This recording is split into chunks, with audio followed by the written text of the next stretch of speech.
What is going on, guys? Grave here. Welcome back to the Elder Scrolls Online. And with Greymore releasing tomorrow on console, of course it came out last week. It's been out for about a week or so on PC.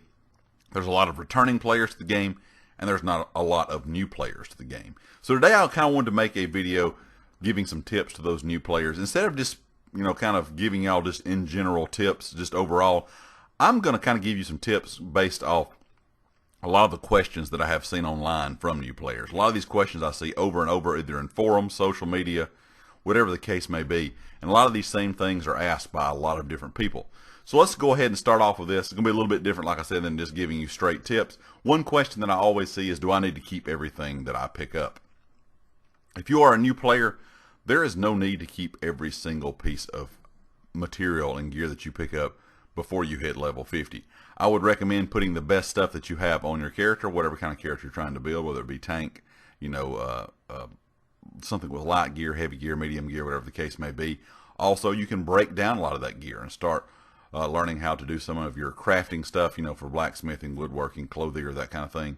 But there's no need to keep everything in your bag. I know a lot of people feel like when they're new, they need to keep everything and hoard it up. You can sell a lot of this stuff because once you get to level 50, none of that stuff you picked up is going to matter. And once you go from 50 to CP 160, none of that stuff's going to matter, because CP 160 is max gear score, and that is the gear that you really need to start keeping and kind of, checking if you need, if it's something you need or not. So there's no need to just fill your bag up, just all the time and worry, that you're getting rid of something that you might need. If it's gear or like clothing material, woodworking material, metal material, that kind of thing, you can sell a lot of that stuff. Like I said, if you have ESO Plus, that's going to be a little bit different. If you're new, we'll get into that here in just a second. But overall, you don't really have to keep that bag full all the time. You can sell a lot of that stuff. One other question that I see a lot online is, do you need all the DLC? Do I need to buy ESO Plus? Those kind of things. First of all, you do not need all the DLC in the game to be able to enjoy the game. I know a lot of people are going to hop in tomorrow brand new to the game. Maybe they see Greymore has come out. There's a lot of additions out there that give you Greymore, the base game, and some other DLCs for a certain price. And a lot of people think that they're going to have to start with that. That is not necessarily the case. You can buy just the base game, which is very cheap most of the time on console and on PC. A lot of times on PS4 I see it for $10 to $15. The base game is going to offer you several hundred hours worth of content, and that way, in my opinion, you don't have to spend a big amount on the game. You can buy, the base game, see if you like it. If you have played for a month or so and you really enjoy it, or you get in there and you play for several weeks and you really enjoy it, then I would recommend maybe purchasing ESO Plus or DLC just separately. And that's going to bring kind of up with the next question, like I said, along with this is, do you need ESO Plus? Now, ESO Plus is great. It does give you a unlimited, like crafting bag, so all your crafting materials can go into it, which is really great for a lot of players. It also gives you bonuses to gold, bonuses to experience gain, gives you double bank space, also gives you crowns every month, and it does give you access to the majority of the DLC in game. Now, all the small DLCs are included with ESO Plus. A few of the story DLCs, like the big chapter DLCs, so for example, Greymore will not be included in ESO Plus for the next year and a half. Greymore will have to be purchased separately, but some of the older kind of big story, big chapter DLCs will be included in it. So just keep in mind, not every single DLC comes with ESO Plus, but the majority of it does. And of course, there's a few other benefits as well that I didn't mention, but overall, ESO Plus is great. But I don't think you necessarily have to have it to play the game.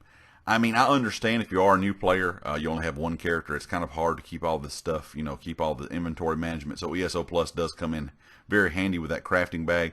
For me personally, I've played for a really long time. I have 15 characters, so some months I just don't buy ESO Plus. I have already purchased all the DLC in game with those free crowns from when I had ESO Plus, so I don't have to worry about, if I don't have ESO Plus for a month, I can't go to certain zones or certain DLC areas. Also, all those characters I have give me access to being able to store a lot of material on some of those characters that I don't use very often. So while I think ESO Plus is a very good thing, I don't think it's an absolute necessity to have. I think you can manage playing without it. It takes some time and takes some kind of learning and discipline of what you can keep and what you can't keep. But overall, I don't think ESO Plus is always necessary.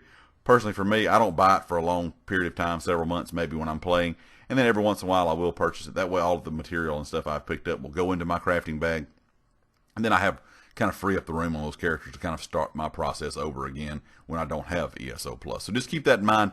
It is very good. It makes the game a lot easier. It makes the game, well, I wouldn't say easier, but it does make things a lot, just kind of inventory management a lot easier. And it is pretty enjoyable too for some of the stuff you get. But overall, like I said, you can really have a lot of enjoyment with the game with or without ESO Plus. If you make a character, can you really screw it up? A lot of people get worried that they're going to make something and screw it up, and they're going to be kind of put a lot of hours into it, and it's not going to be worth keeping. Now, when it comes to character creation, you can make your character any race and any class that you want.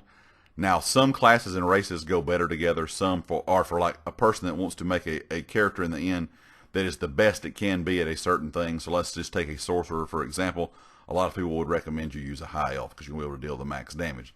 That's not saying you couldn't make a Khajiit sorcerer, or a dark elf sorcerer, or a Breton sorcerer, or even a Nord sorcerer, or an Aragonian. Whatever you wanted to make, you can make, and it is viable. But there are certain classes and races that go together that are really the ones that will stand out in the end. Now, when it comes to builds, I have a lot of builds that I mess around with myself. I don't really upload them because I don't think they're that great. But there are some really, really good content creators out there. There's tons of them.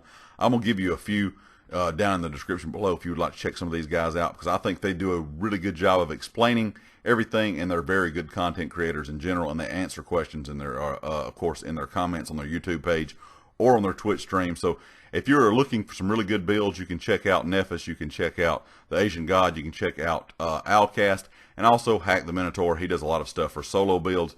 Those guys, like I said, are not the only content creators out there that have really good stuff, but those are some of my favorite to watch personally. So just to keep in mind, you cannot necessarily just screw up a character. You may not have the perfect race for your class, but that does not necessarily mean that it is totally screwed up. And if there's ever anything like skills or morphs of a skill that you have messed up, you always can go to a shrine and actually change those out with gold and re-roll your character completely, and try different skills and things. So don't feel like you're stuck with those certain skills once you unlock them, if you equip those ones and you're out of skill points to buy something else. Another question a lot of people ask is, how long does it take to get to level 50 and then get from 50 to 160? I'm going to say if you're a person that only can play just a couple hours a day, you're probably going to be playing for a good while to get to 50. I'm going to say a couple months to get to 50, and probably another month or so to get to 160. If you're a person that gets to play a lot every day, day in and day out, you might be able to get to 160 within a month. If you're grinding day in and day out, you're probably going to be able to get there a little bit quicker. And that's going to kind of go in with the next thing. A lot of people say, should I go in and play the story, or should I just go in with my friends and kind of power level my character? Now, when it comes to power leveling, you can do power leveling and get done with a character very, very quickly. I'm talking 5 to 10 hours. But the one thing I would say to this is, if you are a new player, you're missing out on a lot of skill points and missing out on a lot of experience in the game, a lot of the story of the game, which is really, really good in my opinion. So I think if it's your very first character, I would recommend just grinding it out and playing the story and ranking up that way. If you want to get into making more characters later on, after your first character is already 160, and then 160 plus, that is, then I would recommend maybe grinding out other characters. That's what I did. I've played the story, every bit of the story with my main character. All 14 of my other characters I pretty much power leveled. But like I said, I've already enjoyed the story with that main character of mine, and I've played everything through with it. So just keep that in mind. I wouldn't necessarily say just grind it out, by, farming XP. I would say enjoy the game, enjoy the stories, enjoy the side quests, which are a lot of really good stuff, and enjoy the scenery, because the game is very beautiful in my opinion. Even on console, on PC, doesn't matter what you play on, the game is very nice to look at. Oh, one of the questions I think a lot of people are going to ask is what is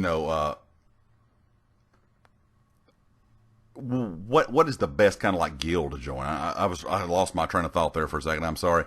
A lot of people ask, should I join a guild being a new player? And while joining a guild is a good thing, they can help you out. There's a lot of helpful people in guilds. Just be aware, if you are a new player, you join guilds. Some guilds are trading guilds. Some guilds may be PvE guilds or PvP guilds. So check those guilds information out before you join them in the guild finder section. Because if they are a trading guild, they're going to probably recommend that you pay a certain amount per week to be a part of that guild. Some do per week, per month, some are donation based, whatever the case may be.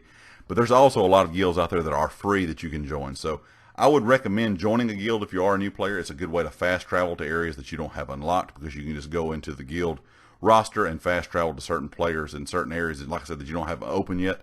Also, you can do that with your friends list, just in case you did not know. You can fast travel to your friends or guild members. Also in game, you can fast travel from way shrine to way shrine. You'll see the way shrines that you do unlock. Just keep in mind, if you are going to fast travel and you're not by a way shrine, it will cost you gold. I hope some of these things helped you out, guys. Like I said, this was a lot of stuff I'd seen online lately that had been asked about the game in general. But anyway, if you liked it, hit the like. If you have not subscribed yet, please do so. If you are a subscriber, make sure you click the bell icon up in the top right corner so you know when all my videos go live. If you have a chance, share the video. It does help out the channel a lot.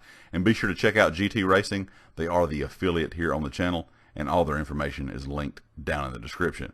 And like I said in the video, guys, all those people that make those really good builds here on YouTube are also linked down in that description, so check those guys out as well. And I'll catch you all next time. Peace.